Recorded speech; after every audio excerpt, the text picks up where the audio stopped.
Van de Beek faces brutal new Man United snub as two transfer escape routes appear. Just when Donny van de Beek had hoped that he might have found a turning point, he's back in the cul-de-sac. Manchester United's rarely seen £40 million man was the last goalscorer of the fitful Ole Gunnar Solskjaer reign, with even that goal relegated to a footnote in the seismic 4-1 defeat to Watford that heralded the end of the Norwegian.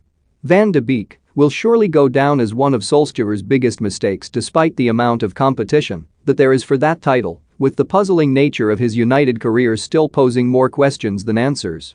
It isn't so much about why Solskjaer didn't pick Van de Beek, but why United even signed him at all.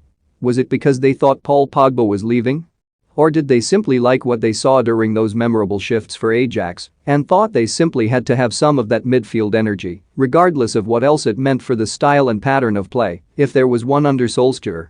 It remains a mystery, but now a new blow has been delivered to the 24-year-old at a time when he would have hoped that the tide was turning with the removal of the Norwegian. Because he's being ignored by Ralf Rangnick as well. As he heads into the Premier League's winter break, Van de Beek has only tasted 19 minutes of action in 2022, making the very need for a break somewhat questionable. With just one of those 19 minutes coming in the Premier League, the midfielder has looked on as Rangnick has looked to mold a side that doesn't really seem to have a place for him anywhere. In the Germans' 4-2-2-2, it is difficult to confidently say that Van de Beek falls into either the first two or the second, with Scott McTominay, Fred, and Nemanja Matic trusted in those more defensive positions, and then the more explosive attackers playing ahead.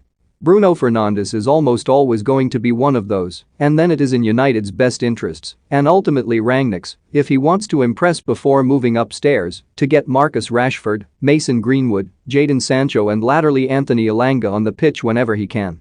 Van de Beek falls between those two stools and would appear to be having less and less chance of game time whatever Rangnick does, even if he modifies his formation slightly. The Dutchman has now been linked with January loan moves to both Crystal Palace and Valencia, and while the truth behind those potential deals waits to emerge in the coming